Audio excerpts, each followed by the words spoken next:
tomamos asiento, hermanos. Primera de Corintios, capítulo 13, estamos continuando, verso a verso lo que hemos estado estudiando. Y ahora nos encontramos en el versículo 5. Bueno, veníamos avanzando unas cosas en el versículo 5. Y bueno, voy a repetir lo que dice algunas cosas. Dice, el amor no hace nada indebido, no busca lo suyo. Y ya tratamos también esos dos puntos. Y ahora el tercer punto es, no se irritan. Entonces, vamos a tomar el enfoque en esta noche de qué es lo que la palabra de Dios quiere decir cuando habla que el amor no se irrita. En otras versiones vamos a encontrar, en vez de irritar, irritar, encontramos otras palabras como no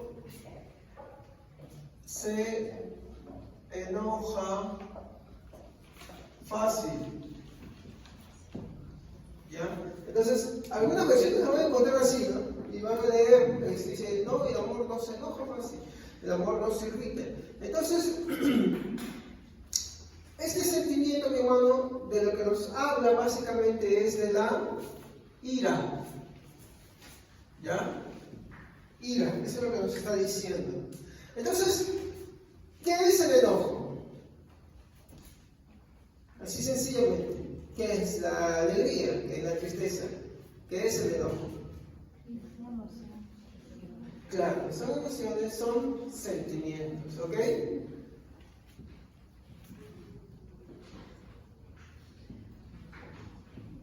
Muy bien. Entonces, el enojo es un sentimiento, y hay que ser sincero, del cual nadie está libre. ¿Estamos? Eso tenemos que tenerlo en claro, ¿no? Nadie está libre de ese sentimiento.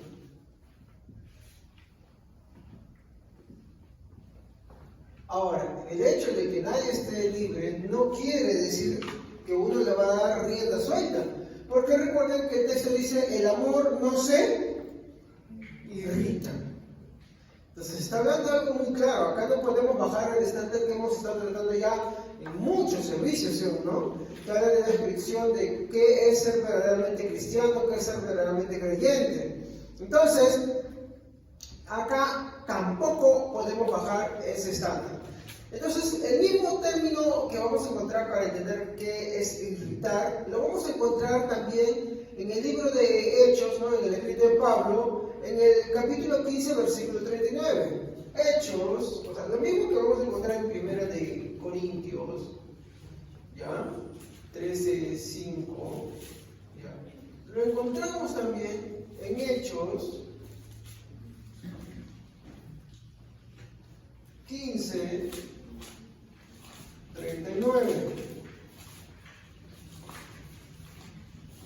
Entonces, cuando nosotros leemos Hechos 15:39, ¿qué nos dice? Miren, estaba leyendo y me llamó la atención esto y empieza a darnos un poquito más de luces. Miren lo que dice. Y hubo tal desacuerdo entre ellos que se separaron el uno del otro. Bernabé, tomando Marcos, ¿no?, navegó a Chipre. Y bueno, empieza a hablar de Pablo que toma a Silas, ¿no? Entonces, ¿cuál de ustedes creen que es la palabra irritar, ¿no? O irritar, ¿no? O se enoja fácilmente, que la vamos a encontrar en Hechos? Mientras que en 1 Corintios encontramos irritar, enojar. ¿Qué encontraremos en Hechos? Desacuerdo. Muy bien. Desacuerdo. ¿Qué dice la NBI? Conflicto. ¿No? En griego son las mismas palabras, ¿sabían ustedes? Paroximeo, algo así es, ¿ya? Así que yo no quise complicarlo con griego, ¿ya? Que no me equivoco una letra por ahí, pero hermanos, eso básicamente es la misma palabra que vamos a encontrar. Si usted agarra un diccionario en griego o una aplicación que tiene la Biblia en griego, usted va a darse cuenta que la misma palabra que usted encuentra para irritar, enojar, la vas a encontrar en Hechos 15:39 para desacuerdo o conflicto. En pocas palabras, ¿qué idea les está arrojando todo esto? Ya no nos está hablando simplemente de un sentimiento, de una emoción, nos está hablando de algo más. Nos está hablando de dos cosas prácticas. O sea, habla de sentimientos, habla de expresiones, de emociones que generan ¿qué cosa?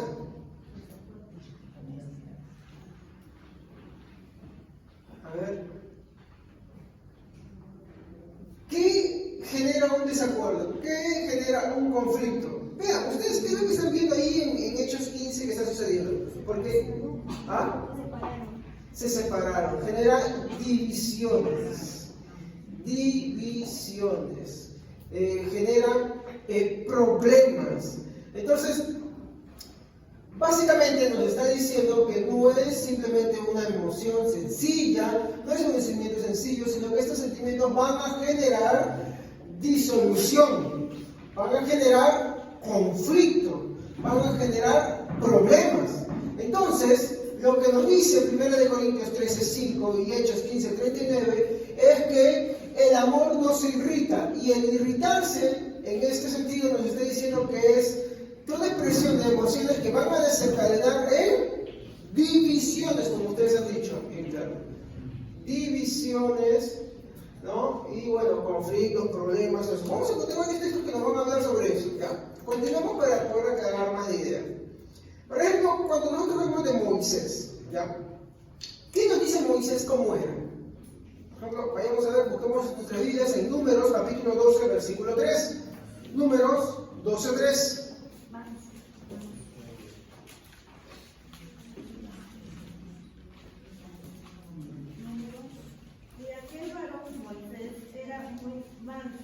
Más que todos los hombres que había sobre la tierra.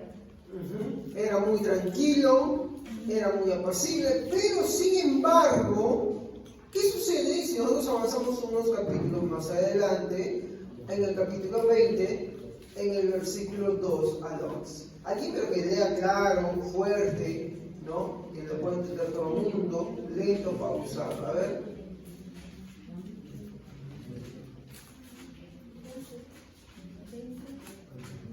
Mismos Números 20, del 2 al 11. Entonces alzó Moisés. Un poquito más fuerte. Lo que queremos acá, como es un texto largo, queremos que todos lo escuchen. A ver.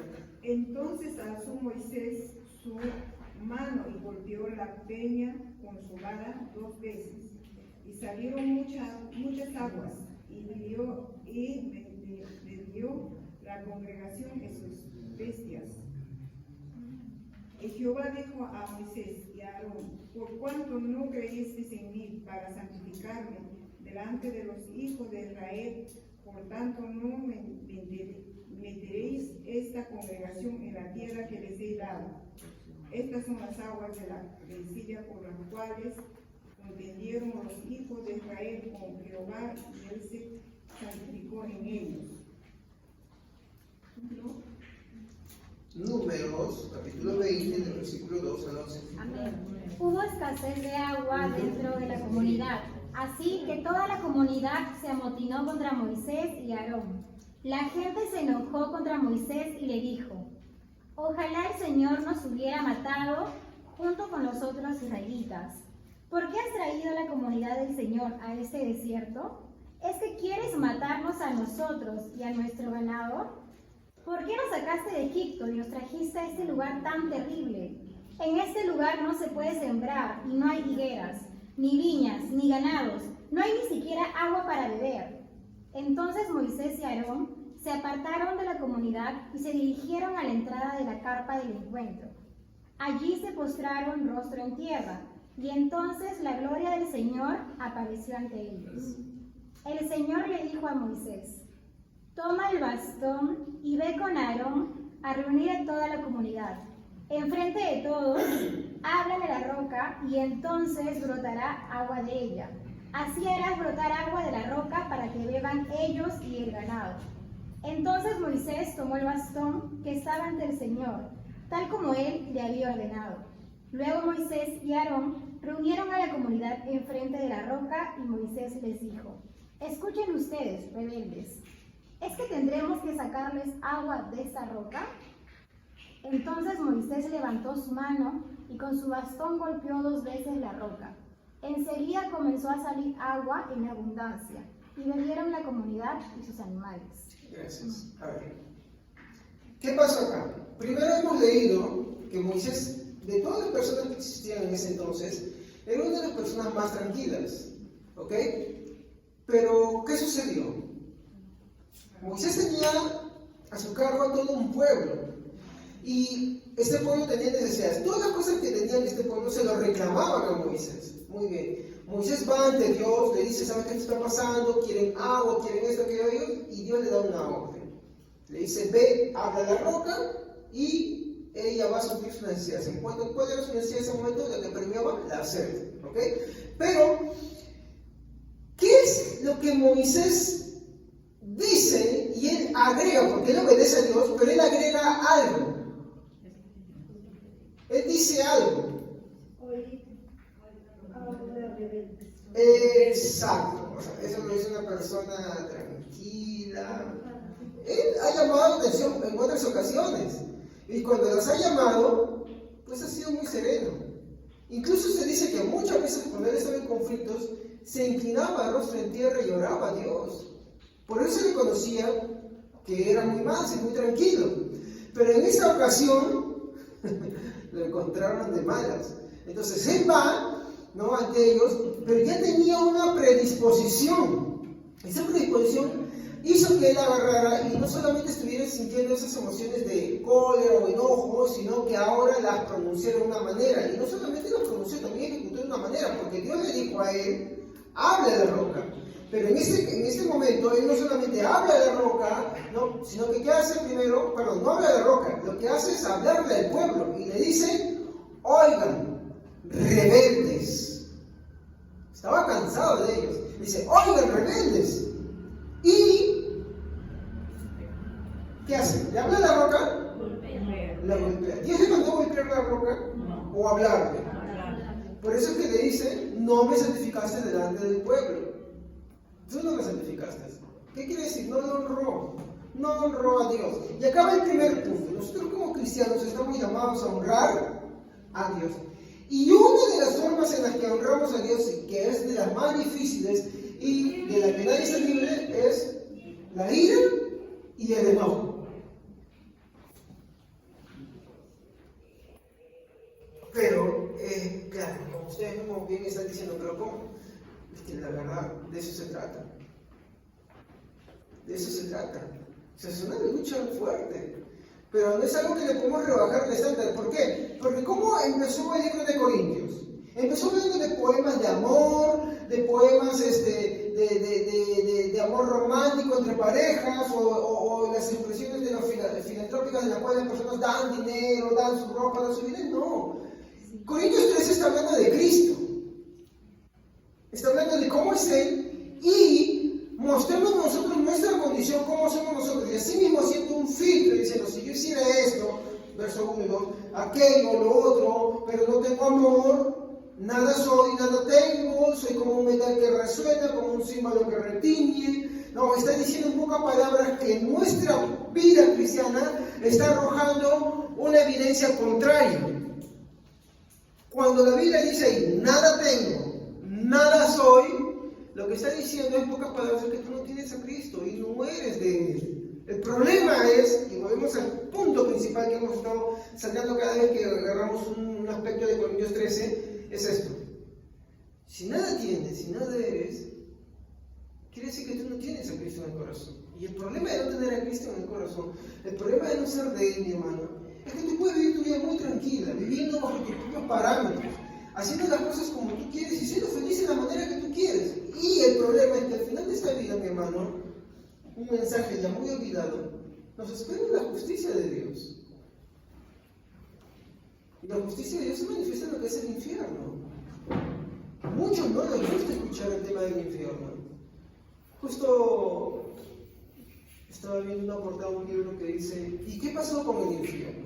¿Por qué y la descripción que tuve decía, ¿por qué las personas de este siglo, ¿no? Hablando de grupos cristianos, no les gusta escuchar el término infierno? Y es por eso que el mensaje cristiano ha decaído tanto, por agradar a las personas, por rebajar el evangelio. Entonces las personas ya no hablan del infierno, ya no entienden nada del infierno, piensan que el infierno simplemente, ¿no?, es una agonía en la cual pues está el diablo atacándote. No. El problema del infierno no es el diablo y Satanás. El infierno fue creado para el diablo y Satanás y sus demonios, para Satanás y sus demonios, y para todo aquel que no quiere vivir conforme a él también. El problema del infierno, ¿saben qué es? ¿Cuál es el mayor problema del infierno? Es Dios mismo. Esa cultura de que se veía mucho que el diablo está con su trincha, o que muchas series o programas, ¿no?, que te ponen ahí al diablo torturando a la gente, sus demonios. Eso no es así, hermanos. Eso es ficticio. El infierno es la justicia y la ira de Dios. Es el justo pago por rechazar a Dios. Por eso que cuando nosotros miramos Corintios 13, mi hermano, está viendo cómo es Jesús y qué es lo que debe reflejar nuestra vida. ¿Ok? Y que lo que busca al final, y lo que quiero como objetivo final de todo esto es, mi hermano, que usted se vea ante ese espejo y diga, wow, si me veo a mí mismo, no hay forma, esas son palabras de Martín Lutero, no hay forma de que sea salvo. Pero si miro a Cristo, no hay forma en la que me pueda perder. Cuando tú ves estas imposibilidades, mi hermano, es cuando tú realmente entiendes qué es Cristo para ti. Cuando tú entiendes la realidad del infierno, entiendes por qué Cristo es tan importante. Y ya Cristo ya no pasa a ser una opción, déjame pensarlo, déjame meditarlo, bueno, cuando tenga tiempo, bueno, más adelante será. No, ya no. Pasa a ser algo vital. De que está en el mar, mi hermano, y está ahogándose, y le tiran un salvavidas, va a decir, bueno, ¿sabes qué? No, yo quiero un sándwich, ¿no? O como escuchaba un pastor llamado Luis Soriano, me decía, ¿no? Bueno, si tú estás en un avión y vas en caída y te dicen, ¿sabes qué? El único paracaídas que tú tienes es de tamaño small y tú eres tamaño large, tú agarras y dices, pues bueno, esto me incomoda demasiado, es muy incómodo, mejor dame algo más cómodo. Tú no lo rechazas porque es un salvavidas. Tú no dices, ¿sabes qué? Esto me tiene que estar cómodo. No, lo que tú tienes que entender es que el evangelio, mi hermano, no es para darte comodidad. El evangelio es salvación. Eso es lo que hay que entender. Y ningún medio de salvación te trae comodidad. ¿Ok? Muy bien, entonces mi objetivo es ver esto que está ahí. Ver la conducta que a veces tenemos y ver, mi hermano, que ante esas imposibilidades necesitamos de un Salvador. ¿Ok? Muy bien. Entonces, vemos ahí a Moisés que siendo una de las personas más tranquilas, en un momento de presión, mi hermano, se le va todo. Ahora la pregunta es, ¿fue castigado Moisés? Sí, Dios lo castigó y le dolió. Le dijo, tú y tu hermano, ambos me desobedecieron, no me santificaron. Ustedes no entrarán en la tierra prometida, y por más que le rogaron, dijo, bástate, no vas a entrar. Y Moisés paró. Mirarás la tierra prometida, pero no entrarás. Ese fue su castigo. Podemos vivir una vida, haciendo reflexión de una pequeña aplicación, podemos vivir nuestra vida despilfarrando nuestra vida, por así decirlo, y creer que no tendremos consecuencias, o ponernos bajo el pretexto o la excusa de decir, bueno, ese es mi carácter, esa es mi forma de ser. Y algunos lo dicen con mucho orgullo. ¿Tú crees? O como dice el proverbio, dice, ¿no? ¿Tú crees que podrás jugar con fuego en tu seno y no quemarte? Los que venimos de una época en la cual no había PlayStation, no había celulares, con las justas estaba el Super Nintendo y el Atari, y eso, el Super Nintendo era en ese tiempo un lujo, ¿no? Yo soy una persona de 41 años y cuando yo era niño el Super Nintendo era de lujo, el que tenía Atari, ¡qué novedad! ¿No? Entonces el juego de la mayoría era un juego imaginario, jugabas con las cosas que tenías, y hasta a veces entre las travesuras los palos eran espadas y el fuego eran muchas cosas para ti.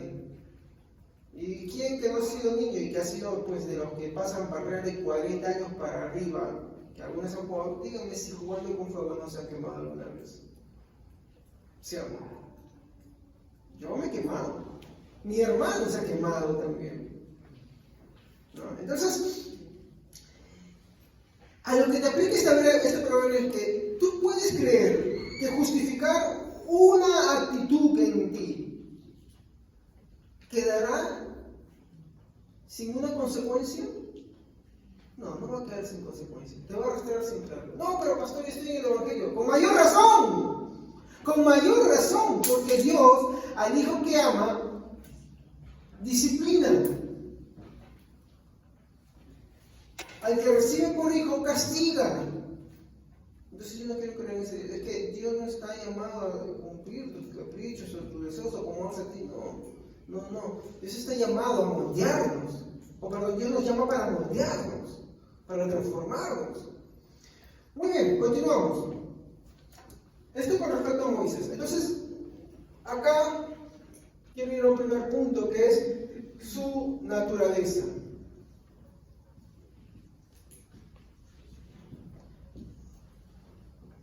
Para hablar de su naturaleza, mi hermano, tenemos que ver qué es lo que las escrituras van a evidenciar, ¿ya? Vamos a tomar algunos versículos, les voy a pedir que por favor, de una forma ordenada, hermanos, leamos la Biblia, ¿ya? Compartamos la Biblia y hagamos esta dinámica, el que lee ahora, después ya no lee y lee otro y así sucesivamente, ¿ya? ¿Ok?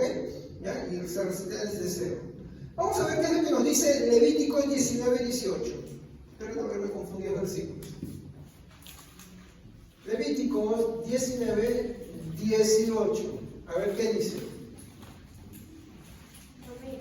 No te vengarás ni guardarás rencor a los hijos de tu pueblo, sino amarás a tu prójimo como a ti mismo. Yo Jehová. ¿Qué nos dice ahí? No te vengarás. ¿No? Vengarás con Z, con S. Ya. ¿Y qué más? Sin rencor. Ya, acá vayan haciendo un autoanálisis. ¿Con ese? ¿Qué dice? Ah, ya. ¿Quién fue el que me dijo Z? Ya. Muy bien. A ver. Vayan haciendo como un análisis. Cuando usted se ha enojado, ¿se ha vengado alguna vez? No, yo no me he vengado. ¿Ha guardado rencor? ¿Saben qué es guardar rencor, no? Usted se queda con eso. ¡Te perdono! Pero está ahí. No, yo te perdoné ya. Si usted, mi hermano, es de las personas, mi hermano, que por más que dice usted, no, yo perdonó, pero se la tiene ahí, mi hermano, está en ese punto. No, pastor, ¿qué quiere decir? ¿Que no tengo derecho a enojarme y guardar un poquitito? Oigan, que eso depende de algo. ¿De qué, pastor? De si eres cristiano o no eres cristiano. Si de Cristo está en tu corazón o no. Porque si hablamos de guardar rencor, mi hermano, Cristo nos ha perdonado a nosotros muchas cosas. Nos sigue perdonando muchas cosas. Sin embargo, Él no nos guarda rencor. Y eso es lo que tenemos que ponernos a meditar nosotros. Muy bien, a ver, veamos otro versículo. Romanos 12:19. A ver. Romanos 12:19. Amén. Queridos amigos, nunca tomen venganza. Dejen que se encargue la justa ira de Dios. Pues dicen las escrituras, yo tomaré venganza, yo les pagaré lo que se merecen, dice el Señor. Muy bien. Otra vez, lo mismo de arriba. No tomen venganza. ¿Ya? No tomen venganza. Hagamos un análisis. Cada una vez que usted se ha enojado en este año, ¿usted no se ha vengado?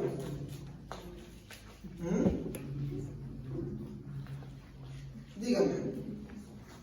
¿Usted se ha vengado, sí o no? No, pastor, no me he vengado. Muy bien. Pongamos algo. Usted dice que no se venga, pero, sin embargo, usted agarra y tiene una actitud. ¿Han escuchado eso de que les castiga con el látigo de su indiferencia?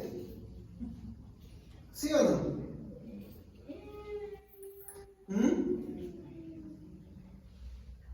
escuchado eso? ¿Han visto a alguien así? Está enojado y o agarra, y cuando tú pasas, es como si tú no existieras. Entonces uno tiene que tener cuidado con esas cosas. Eso, mi hermano, las actitudes también son indicios, mi hermano, de venganzas. Entonces la venganza no solamente es que uno agarra pues ojo por ojo y si tú me hiciste algo, te devuelvo, también son actitudes, hermano. No, hay gente que se venga de esa manera. ¿Para qué me dijiste eso? Te cambian el rostro. Hay que tener cuidado con eso. Seguimos. Efesios 4:31.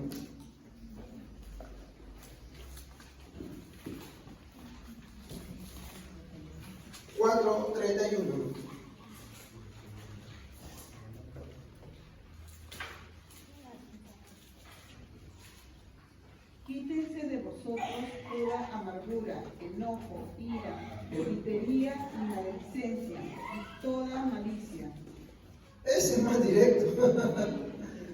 ¿Qué dice? Quítense de vosotros toda amargura. ¿Qué más? Enojo, Enojo. ¿Qué más? ira, Ira. gritería. A ver. Esto es bueno. Gritería. ¿Qué más? Maledicencia. Maledicencia. Hermanos, acá quiero preguntarles algo. ¿Qué más? ¿Hay más? Malicia, ya. Quiero preguntarles algo acá. ¿Usted se enoja? ¿Usted es malicioso? ¿No? ¿No? ¿Están seguros?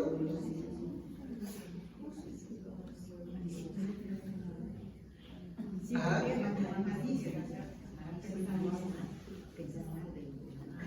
Ajá. Siempre andas pensando lo malo. No, pastor, pero es que eso no te compete a ti. Ahí está, bien dicho. Hasta hemos cristianizado esto. Piensa mal y acertará. Perdón, eso no dice la Biblia. Más bien, ¿qué es lo que dice la Biblia? ¿Qué es lo que hemos leído en Romanos? ¿Qué hemos leído en Romanos? El versículo que hemos leído. ¿Qué dice Romanos?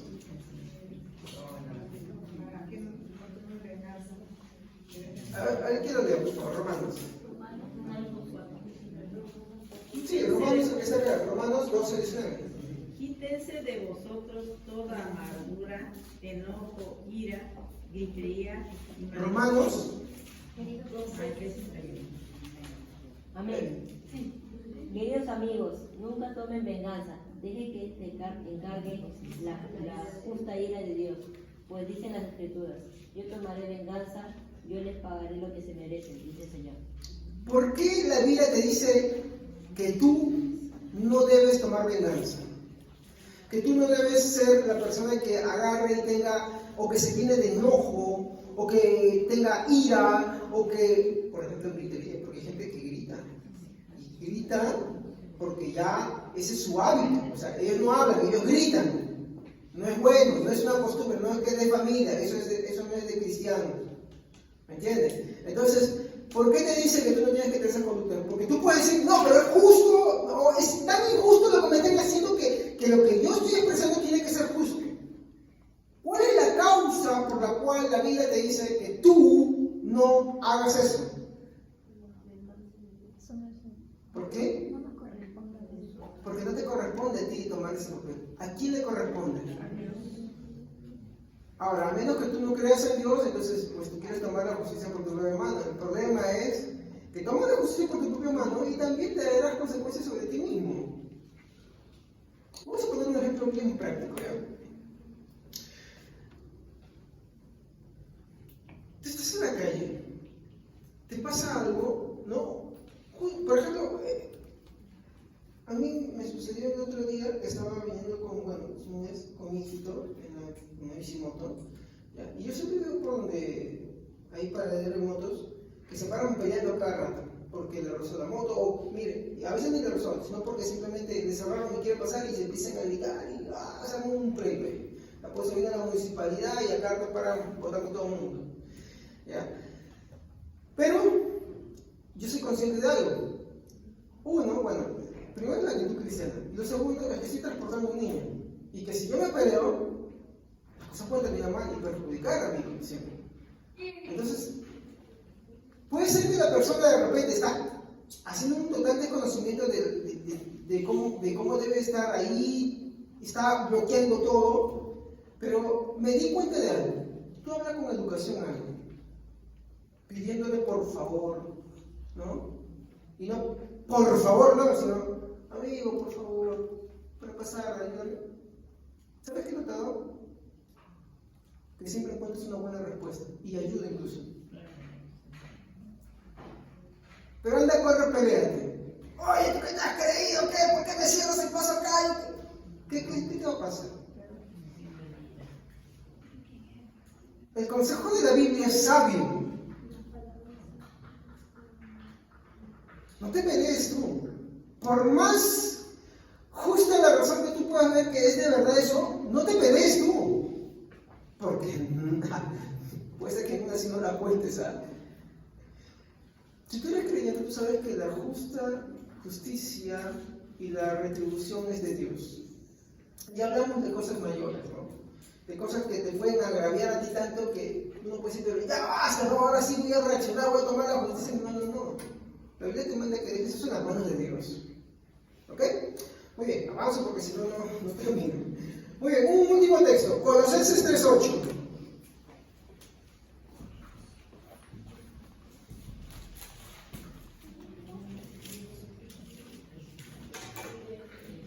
A ver, ¿alguien que no haya leído? Colosenses 3:8. Amén. Pero ahora abandonen también todo esto: enojo, ira, malicia, calumnia y lenguaje obsceno.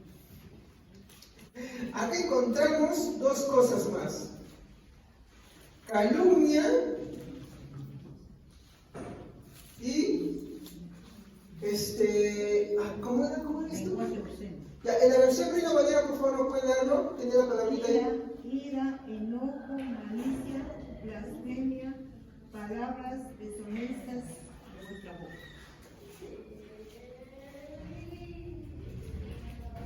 Soezas. ¿Ha escuchado las palabras soezas? Sí. Muy bien. En otras versiones están con palabras soezas. Bueno, primero calumnia.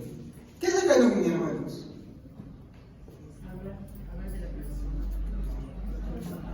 Hablar más de lo que debes hablar de una persona y a veces ya cosas que no son, o exagerar de las cosas. ¿No? ¿Tú qué cosa crees que lo motiva eso? La tontería. Sí, pero muy disimulado.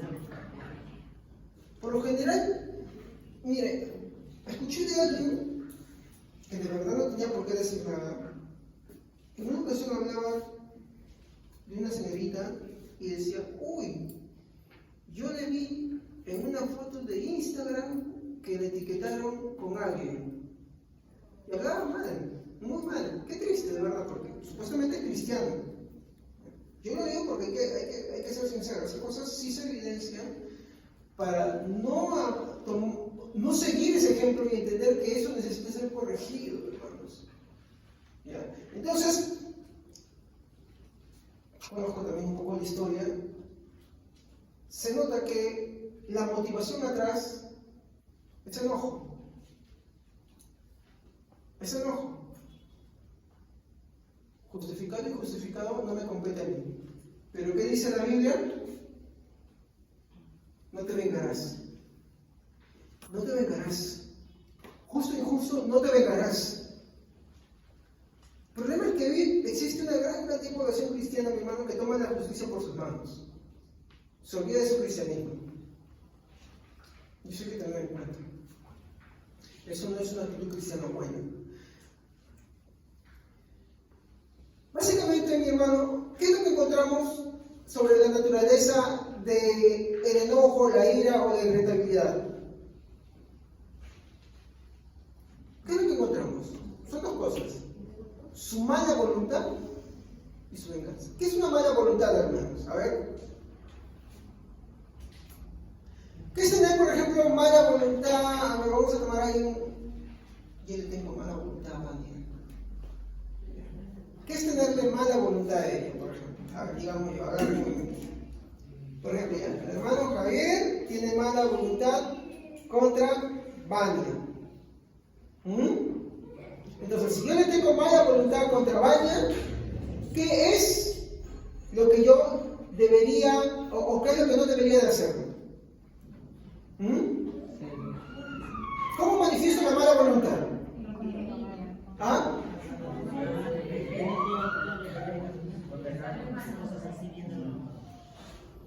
A ver, tener mala voluntad contra alguien es que yo no deseo que las cosas le salgan bien.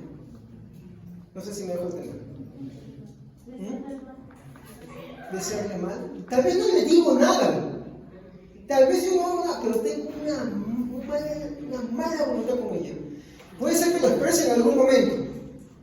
Pero básicamente tener mala voluntad con alguien es no desear que las cosas le salgan bien. ¿Ustedes hacen eso con alguien? ¿Hace eso con alguien usted?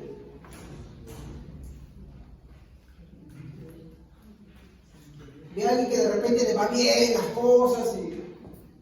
Porque tener mala voluntad es rechazar a esa persona prácticamente.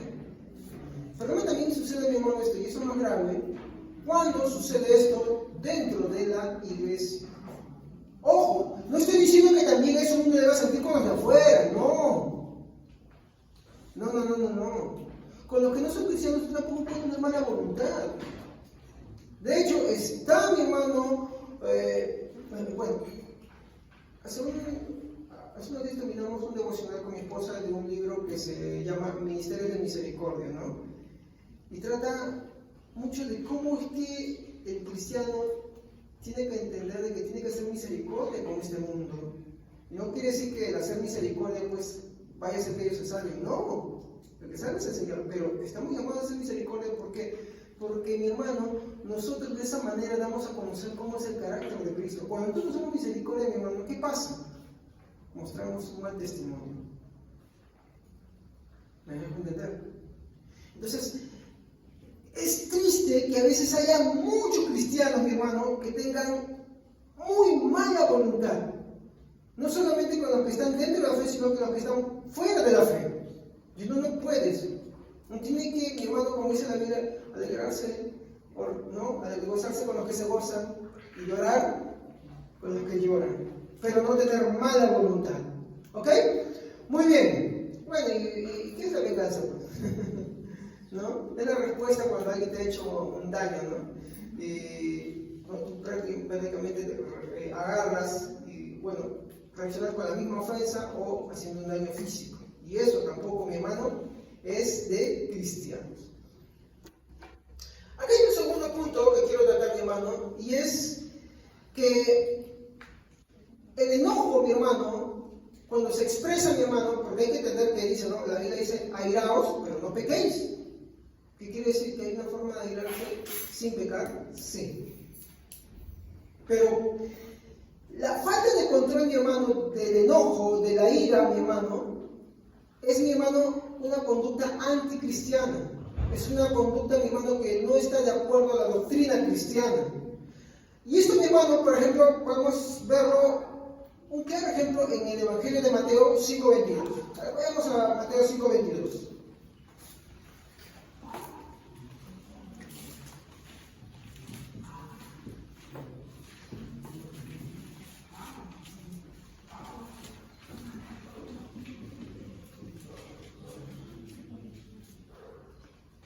¿Qué dije? Mateo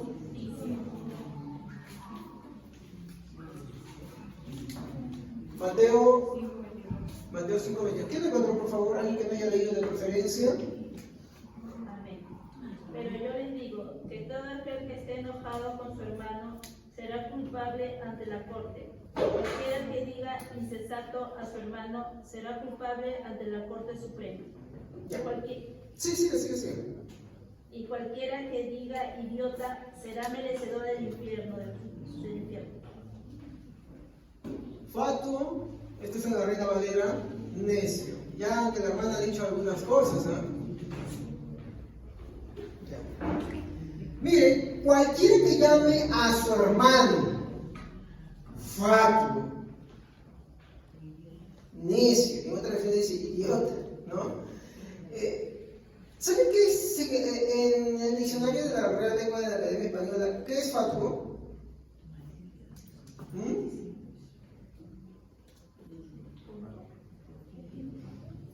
Bueno, sí, es una palabra tosquita, pero una palabra que te lo describe mejor es esta. Falto de inteligencia o poca inteligencia. ¿Estamos? Poca inteligencia. ¿Qué quiere decir? A ver, y acá vamos a caer muchos, ¿no? Cuando tú te enojas con un hermano, pierdes la paciencia con un hermano que no entiende mucho, que no comprende mucho. ¿Te ha pasado eso? Esa es la que sí que nos pasa. Pero te he dicho 1000 veces y no entiendes. ¿Ah? ¿Me equivoco o no? Pero acá te está hablando de algo. Si ustedes se han dado cuenta del texto que está hablando Jesús, ¿no? Nos está hablando, dice, es culpable del fuego del infierno. Está hablando de entre hermanos para empezar acá. No es lícito para los cristianos enojarnos, mi hermano, con nuestros hermanos cuando no es propio de ellos algo. Todos no tenemos las mismas capacidades.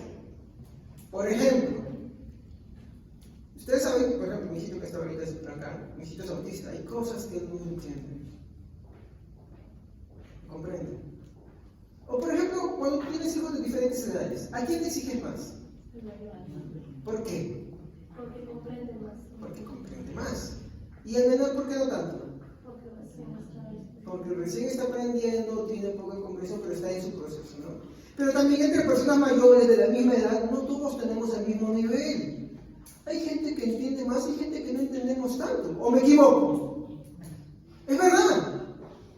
Pero el texto nos está diciendo, cualquiera que llame a su hermano fato, poco inteligente, ¿no? O sea, está hablando de enojarte contra tu hermano cuando algo no es propio de él, o sea, no es su culpa el no entender muchas cosas. Esto es lo bonito del Evangelio. Ustedes se han dado cuenta que la hermana Evelyn, por ejemplo, ahora que está los viernes está predicando, predica las parábolas, ¿no? Las parábolas son sencillas de entenderse, ¿no? Este niño te entiende y la capta y dice qué bonito una parábola. Pero te das cuenta que las parábolas también hicieron cosas muy complejas, ¿sí? El Evangelio tiene la practicidad que mi hermano, no importa la capacidad mental que uno tenga, mi hermano, es fácil de comprender, pero también a su vez es bien compleja. ¿Estamos hasta ahí? El Evangelio se diseñó de esa forma. Pero mi hermano, aquí vamos a una cosa en la aplicación. Así como el Señor ha sido con todas las personas, para que su mensaje sea claro y entendible, nosotros debemos ser también con nuestros hermanos de la misma manera. Hay algunos que no entienden mucho y requerirá sentarte más tiempo con ellos. Requerirá, mi hermano, que tú agarres y te prepares mejor. O le digas, Señor, dame sabiduría para poder explicarle de una mejor manera a mi hermano que de repente hay cosas que no me entiende. ¿Cómo se llama eso? Amor fraternal. Pero, ¿qué hacemos nosotros? Mira, este fatuo, esa palabra elegante, ¿ya? Pero, ¿qué han leído ustedes en sus versiones? ¿Qué palabras más directas, no? ¡Qué tonto! O dice, ¡qué burro!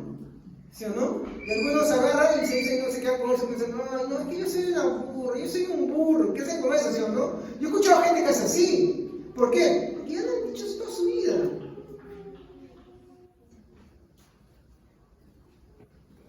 El problemita que se nos expresa acá, ¿cuál es? Dice que ya es digno del infierno. ¿Por qué?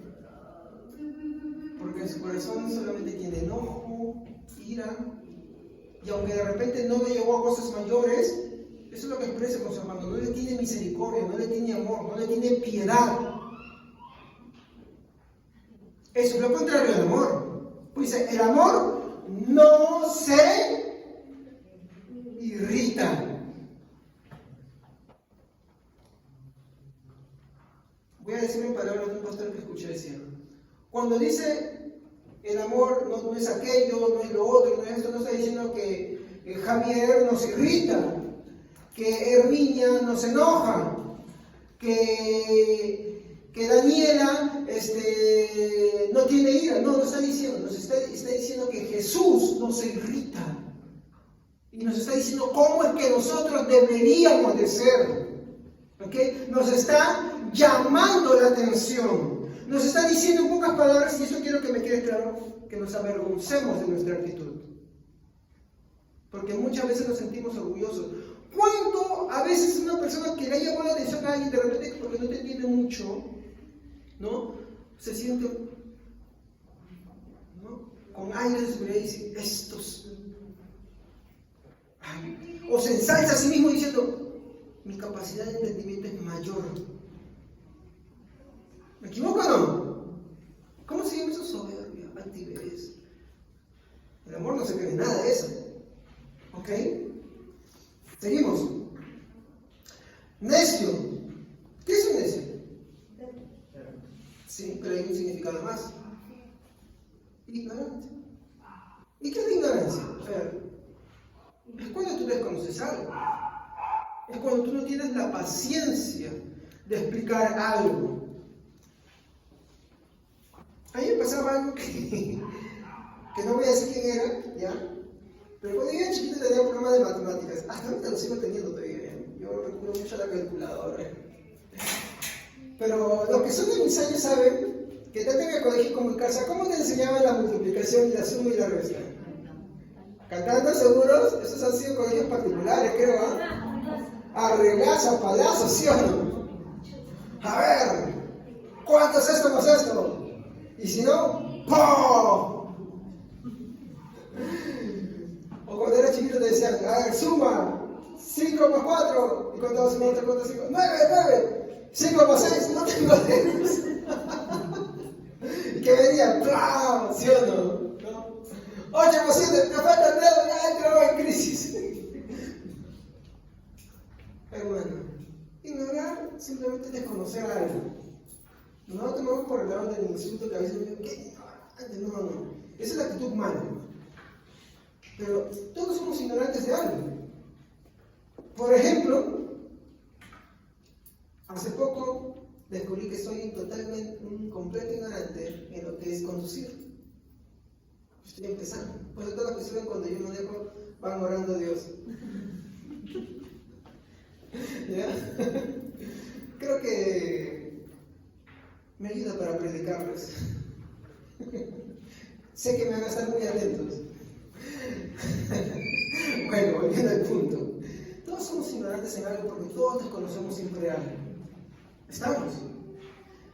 Pero acá nos habla de una actitud mala, ¿no? Es cuando uno sabe algo más y el otro no, y de repente porque no lo entiende, no lo comprende, tú te ensoberbeces sobre eso, y lejos de tenerle la paciencia y la piedad, lo que haces es exacerbarte y insultarlo y ofenderlo. Y a veces no lo haces, lo sientes y lo piensas. Tal vez tu hermano no te escuchó, tal vez tu hermano no dijiste, pero Dios sí lo ve, Dios sí lo sabe, y eso está mal. ¿Me entienden? Entonces, esto, mi hermano, es un enojo, una ira totalmente descontrolada. Continuamos, por ejemplo, ¿no? Cuando tú te enojas por la falta de comprensión, como dije, de tu hermano, no porque de repente sea contreras, por así decirlo, sino porque de repente no entiende algo, su capacidad está ahí y no le tienes la paciencia, entonces tú estás pecando de esa manera, ¿no? Muy bien, vayamos a 1 Corintios, capítulo 6, otro versículo. 1 Corintios, capítulo 6, este es conocido, este es un casazo, hermano. Este es un caso. Versículo 1 al 8. Amén. ¿Os alguno de vosotros, cuando tiene algo contra otro, ir a juicio delante de los injustos y no delante de los santos? ¿O no sabéis que los santos han de juzgar al mundo? Y si el mundo ha de ser juzgado por vosotros, ¿sois indignos de juzgar cosas muy pequeñas? ¿O no sabéis que hemos de juzgar a los ángeles? ¿Cuánto más las cosas de esta vida? Sí, pues tenéis juicios sobre cosas de esta vida. Ponéis para juzgar a los que son de menor estima de la iglesia. Para avergonzaos lo digo, pues que no hay entre vosotros sabio ni aun uno que pueda juzgar entre sus hermanos, sino que el hermano con el hermano pleitea en juicio, y esto ante los incrédulos. Yo quiero preguntarles algo a ustedes. Para los que ya me han ido acompañando buen tiempo con el libro de Corintios, ¿cuántos capítulos vamos estudiando ya? Versículo a versículo. 13 capítulos, ¿no? Muy bien. ¿Qué problemas tenía Corintios? Porque acá se están peleando por algo en la iglesia de Corintios. ¿Qué problemas tenía?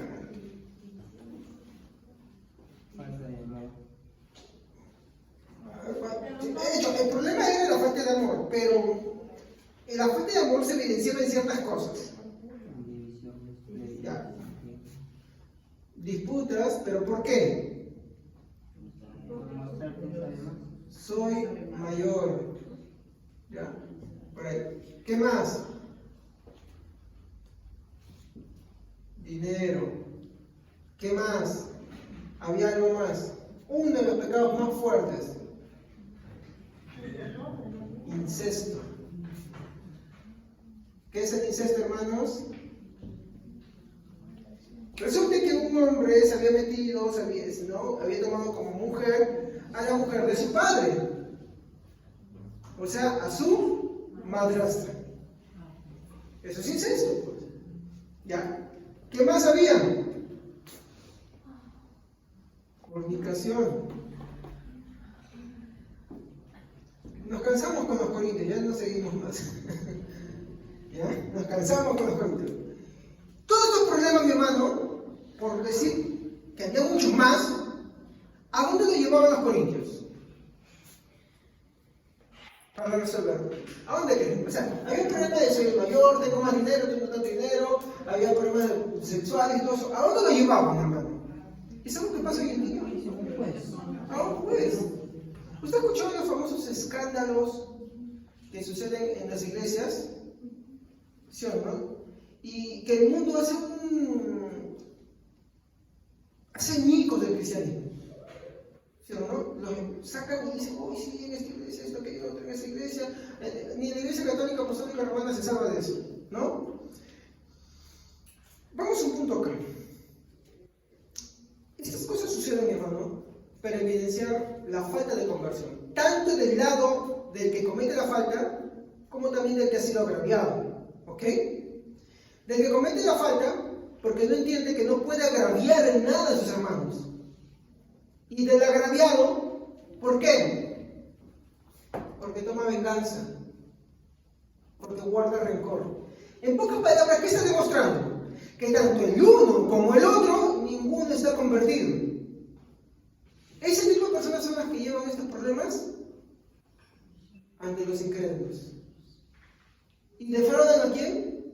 A los verdaderos creyentes. Porque al que agravia le está diciendo, vuélvete de tu mal, resarce el daño que haces. Y al agraviado, no te vengues. ¿Se dan cuenta? Pero ahí sucede lo contrario, ¿no? Sucede lo contrario. Hay mamás de iglesia y dicen, no hay mundo que resolver. Eso, mi hermano, si bien al final puede ser que tenga toda la razón, mi hermano, el problema es que no es que ataque, mi hermano, simplemente a las personas, lo que ataca es al cristianismo. Y dice, ¿saben qué? El cristianismo así lo engloban. ¿Y eso por qué sucede, mi hermano? Porque tanto el uno como el otro, ninguno son convertidos. No creen en el Señor. Hay una iglesia que en verdad no creen. En verdad no creen, mi hermano. Porque si creyeran y aún así cometieran la falta, y aún así cometieran esos pecados, mi hermano, la Biblia llama tanto al uno como al otro al arrepentimiento, a la reconciliación. ¿Cómo explicaba nuestra hermana? Si tu hermano viniera a ti 7 veces a arrepentir en el día, las 7 veces, y le hagas tanto el uno como el otro, ¿se dan cuenta? Pero eso no es lo que sucede hoy en día. Y por eso es importante volver, mi hermano, a estudiar el libro de Corintios parte por parte. Y no saltemos así, rápido nomás, no, porque si no perdemos, ¿no?, lo que nos está enseñando. Muy bien. ¿Qué podemos decir entonces de todo esto? Que el enojo no es propio del cristianismo, porque es inadecuado y lastima. destruye a la hermandad. De hecho, el versículo que hemos leído dice, no defraudabais a los hermanos. Miren, hay una cosa que dice Corintios 6. A los agraviados le dice, ¿por qué no sufrís el agravio? ¿Y saben qué le dicen los otros que no se arrepienten y que hacen el agravio? ¿Ustedes han leído? Miren, vayan en el versículo 9 al 11. A ver, ¿quién no termina de leer? 9 al 11.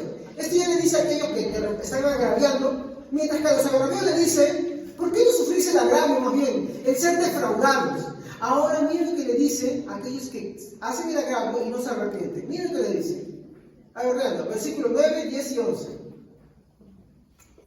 Amén. ¿No se dan cuenta de que los que hacen lo malo no heredarán el reino de Dios? No se engañen a sí mismos.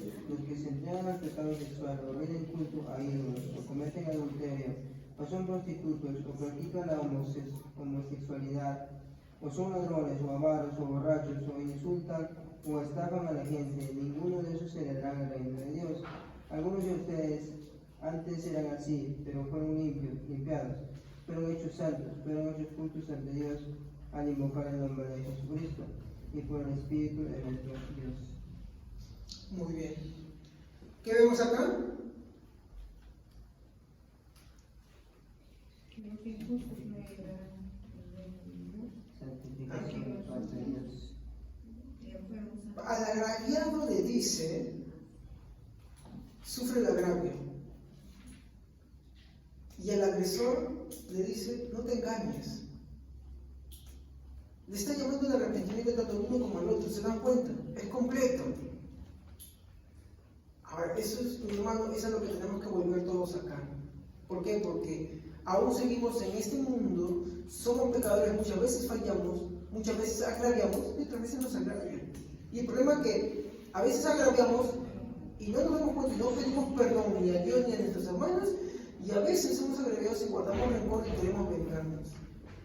Y tanto una actitud como la otra evidencia qué cosa, falta de cristianismo, falta de conversión, porque es una actitud anticristiana. Muy bien, para resumir, finalizando, tampoco podemos perdonarnos por cosas pequeñas. Santiago 1:19, a ver, rapidísimo, para ir finalizando. Santiago 1:19.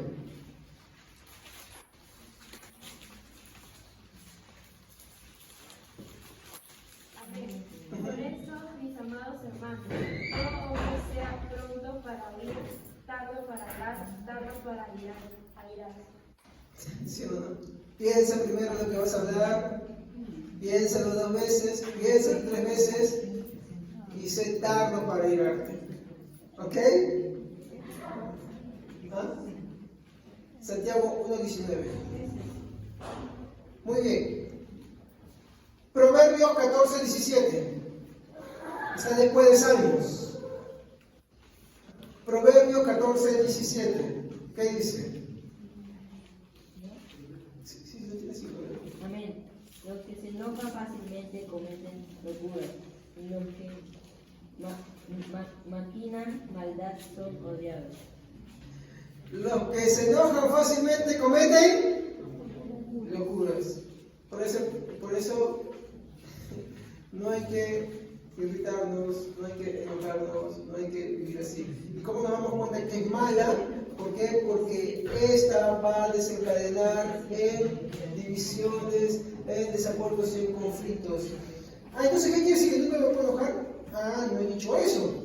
Porque así como hay un enojo inadecuado, hay un enojo adecuado. ¿Me entiendes? Tú puedes tener un enojo adecuado, sí. Por ejemplo, cuando tú, digamos, te enojas con tu hijo y lo castigas por castigarlo, es inadecuado. Pero cuando tú te molestas y le dices, oye, por su bien, buscando su bien, es otra cosa. Pero, ojo, hay que entender cómo es realmente. Porque este va a mostrar otras cosas muy contrarias. Este no se va a dejar llevar simplemente por su enojo para hablar, no. Simplemente es una actitud diferente, más firme, pero que va a buscar otros objetivos diferentes. Porque puede ser que alguien diga, entonces yo sí me enojo y yo con esto corrijo y esto. No. Veamos cómo Jesús hizo las cosas. El último texto, Juan capítulo 2, versículo 13 al 17. Vamos a ver cómo es un enojo bueno y justo.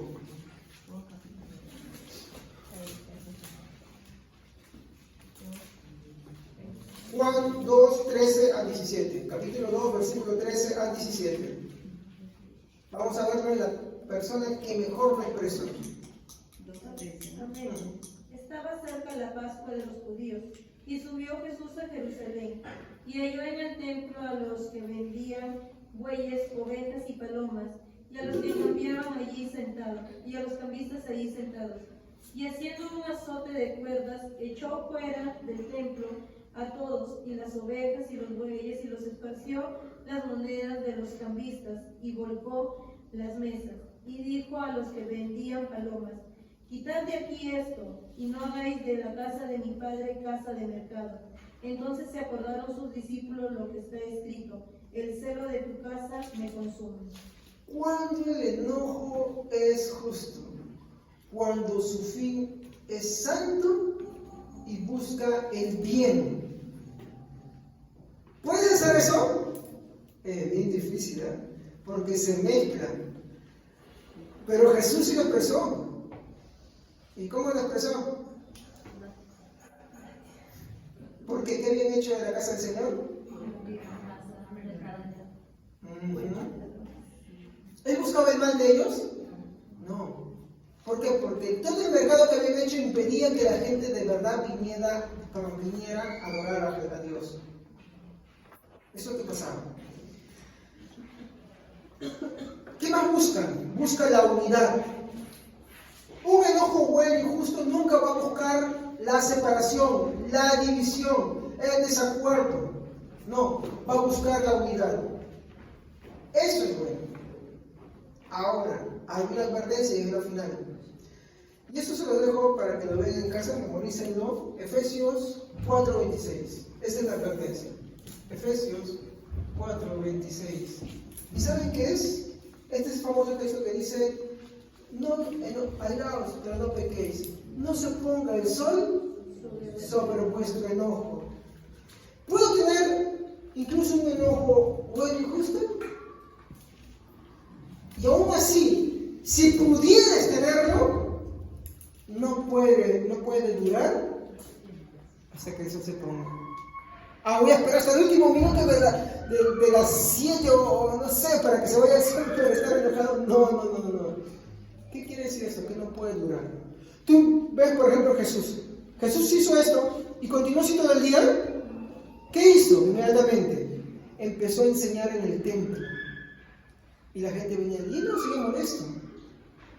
Porque esa es la otra evidencia. El enojo que es justo, mi hermano, no dura. No dura. No se ensoberbece.